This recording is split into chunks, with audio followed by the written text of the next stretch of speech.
In the biology that you and I studied in school and the medicine that I studied in medical school, we were taught that the human body is like a machine. Like a machine with parts. Car machine, for example, carburetor, transmitter, gear, engine, etc., etc. No, it's not like that. Now, latest physicists have shown biophoton camera. Every cell in your body, every atom in your body emits a photon light. But you and I can't see that. Photon light cannot be seen with the naked eye. But a physicist in Germany in 1996 produced a camera called the biophoton camera, which can catch the photons. His name is Fritz Albert Popp. Fritz Albert Popp. Popp has that camera, and if you can photograph a man, I can see the whole body's energy pattern. Very interestingly, Popp did an experiment. He just applied an ointment in the hand and rubbed it. Naturally, of course, the cells there get affected. Supposing you have pain, you rub an ointment. They show in the television somebody has a pain and the husband rubs that no pain or no on or something. Immediately she gets relief. It's all 100% wrong. But anyway, now some cells get affected. But what he saw was the cells in the brain changed. Which means we are one. So beautifully connected. And where the energy transmits at a rate of 1,86,000 miles per second. Supposing I give you a medicine, any medicine I give, it travels at 1 centimeter per second. That means you take the medicine, it has to go to the stomach, then it has to go to the intestine, get absorbed, and then do, maybe day after tomorrow it will start working. But of course, many of you get relief immediately. This is known now. That's called the placebo effect. Before the tablet goes to the mouth, you are better. Because this recent study, very recent study showed, it is only the placebo effect that does any good to human beings. Every drug damages, but the placebo effect does good. For example, they did a study in Cambridge, which was done in Cambridge, Oxford, Hamburg, and Munich. 4 universities together did this study. They were running morphia drip for cancer pain. Morphia is the most powerful painkiller known to mankind.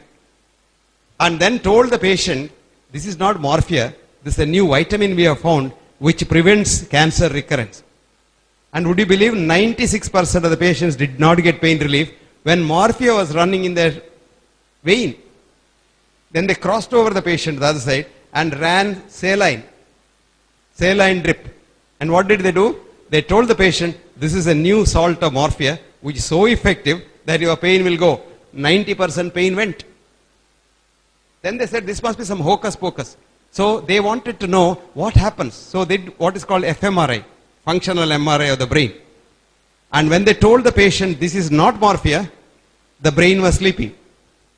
When they told the patient, this is morphia and what was going in was salt, and the brain, anterior portion of the brain, the forebrain it is called, secreted so much of opioids, pain-killing opioids, that the man's pain was relieved.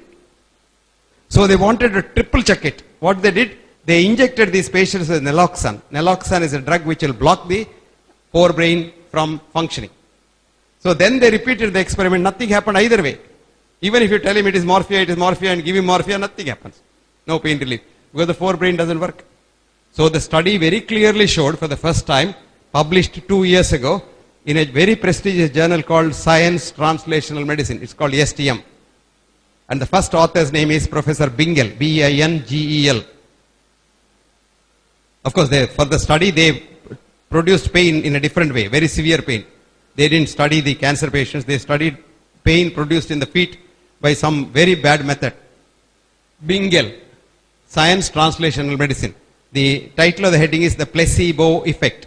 Placebo in Latin, I please. When once you are pleased, you get better. So, whether it's homeopathy, umapathy, Ayurveda, Ayurveda, naturopathy, etc., the effect is placebo effect. The only difference is in modern medicine, we will do some harm because every drug harms. This was again done in a recent study using a most modern chip, which studies the mitochondrium in the cell. It's called MIT chip, mitochondrial chip.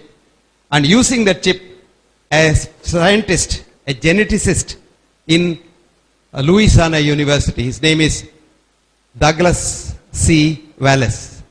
Wallace, W-A-L-L-A-C-E, Douglas C, D-C. And the study's name is Mitochondria as chi. You know chi, chi? In Chinese language it means energy. Mitochondria as chi, chi. And the journal is Genetics. Genetics. Year is 2008. Volume is 727. No, volume is 179.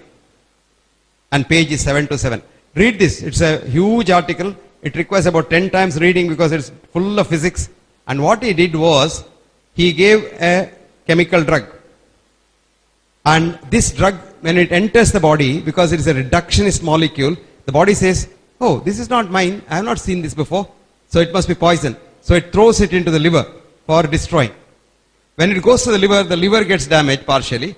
And if the liver cannot destroy it completely, a little comes out, which is called the first pass effect. Have you heard of this word?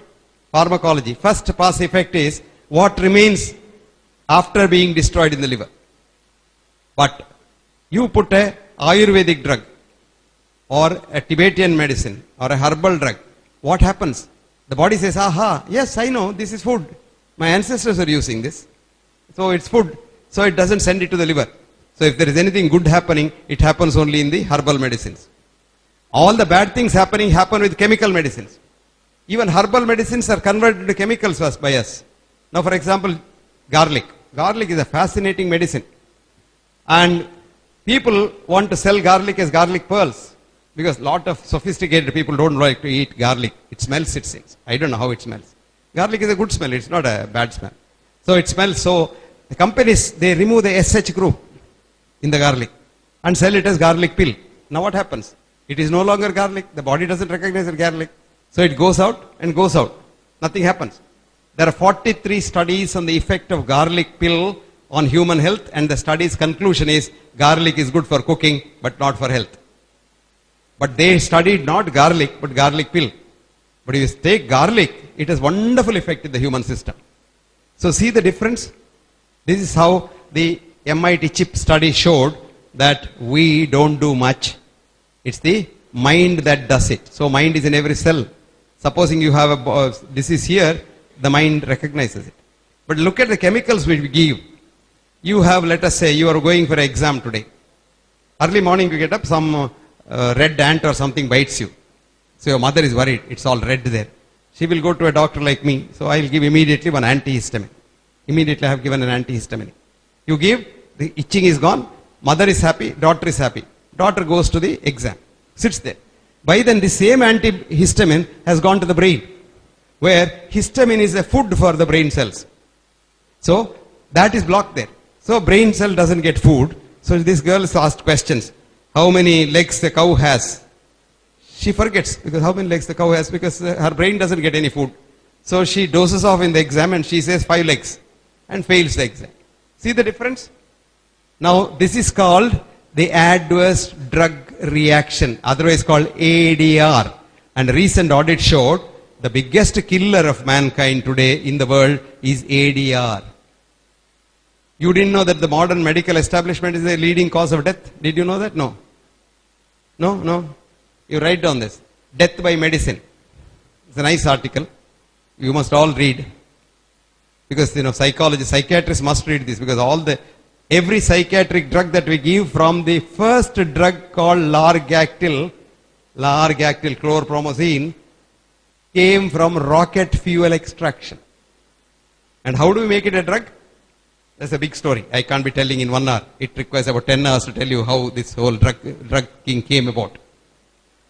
So from Largactil to the SSRIs, they're all very bad.